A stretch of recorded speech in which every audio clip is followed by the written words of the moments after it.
promised you I would bring you some information about the truth around retention. And what motivated me to do this was actually something that my own son said to me a couple nights ago. He said to his sister and I that this test, his third grade EOG, was such a big deal because it would determine whether he would go to fourth grade or not, or whether he would have to stay in third grade.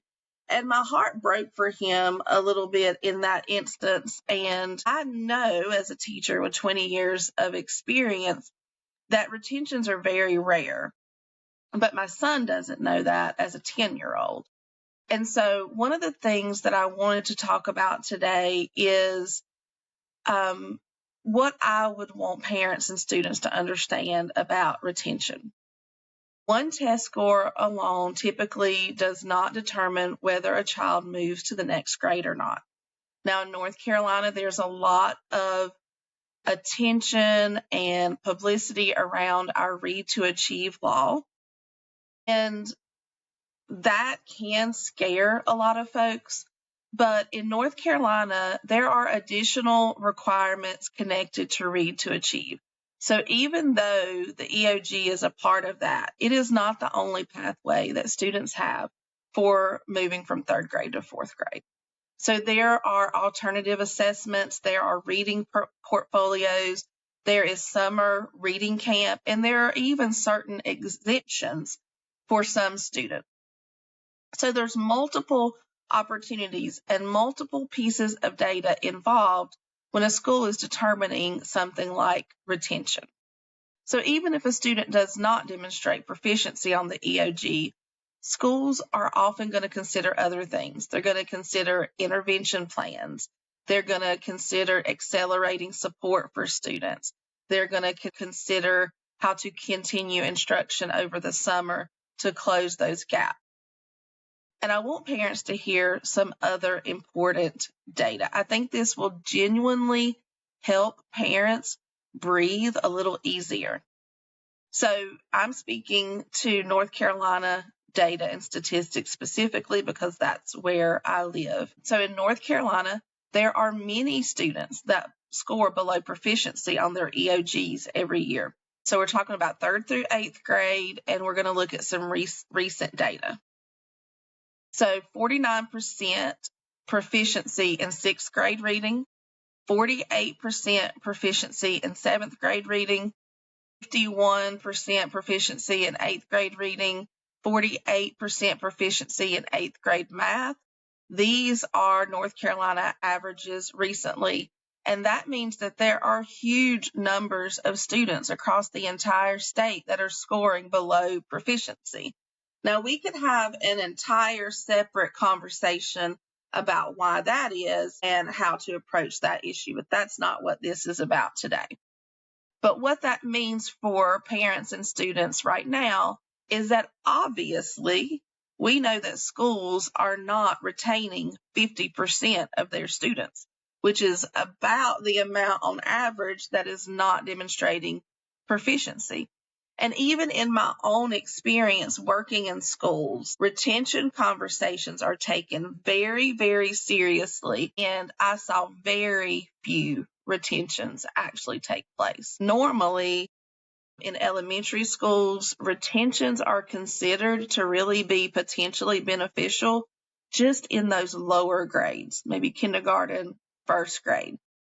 As students get older, the research with retention starts to show that retention can be more detrimental to students than it can have a positive effect. So schools are always looking at classroom performance. They're looking at grades. They're looking at interventions, growth over time.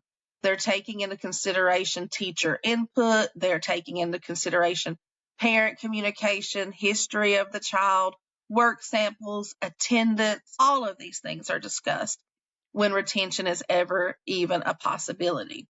Another thing I want you to know about retention is that if retention is ever a possibility, that is something that is to be communicated to parents in advance. So that should never be something that a parent hears and finds it to be a surprise at the very end of the school year. So, what research shows helps students better than retention? And again, I discussed that for younger kids, that can be a different result, and the research is mixed on younger students being retained. But here I'm just going to refer to like students that are third grade or higher. So here's what the research shows on what really does make a difference for students. It is strong tier 1 instruction. So that is the instruction that takes place in the classroom. Beyond that, it is targeted interventions. So these are things you might hear in reference to like tier 2 or tier 3 support for students. It is small group support. It is confidence building. It's academic help across all areas, not just maybe in the subject area that is of concern.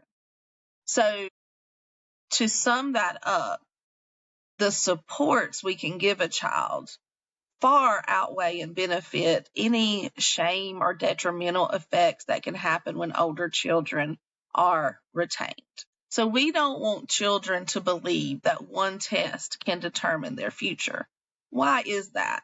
And just as a little bit of anecdotal opinion of mine, I often had colleagues and teacher friends and parents that would tell their children, this test could determine whether you go to the next grade or not. But if we look at brain-based research, anxiety and high stress actually interfere with your working memory, your focus, your confidence, and ultimately your performance. So ironically, when students become terrified of testing, it actually can make it harder for them to show what they know. We don't have to make them scared enough to care. What we need to do is help them feel prepared, calm, supported, capable. Yes, we can work in some incentives and encouragement around the testing, but what's truly important and what I want parents and students to focus on is growth. We want to focus on showing what we know and showing how we have grown over the course of the year. Remember, tests are important. They can bring us some value.